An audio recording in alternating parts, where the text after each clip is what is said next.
അപസ്മാരം പിടിപെട്ട് കഷ്ടപ്പെടുന്ന ഒരു മകനെക്കുറിച്ച് അപ്പൻ്റെ വിലാപം ഇങ്ങനെയാണ്. അവൻ വല്ലാതെ കഷ്ടപ്പെടുന്നു. പലപ്പോഴും അവൻ തീയിലും വെള്ളത്തിലും വീഴുന്നു. നാമും എത്രയോ തവണ വീണിട്ടാണ് നിവർന്നു നടക്കാൻ പഠിച്ചത്. വീണതിൻ്റെ വടുക്കൾ ശരീരത്തിൽ അവശേഷിക്കുന്നുമുണ്ടാവാം.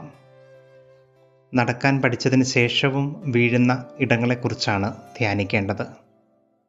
വീണ്ടും എണീറ്റ് നടക്കാൻ കഴിയുന്ന ഇടങ്ങളിൽ വീഴുന്നു എന്ന് മിനിമം ഉറപ്പുവരുത്തണം.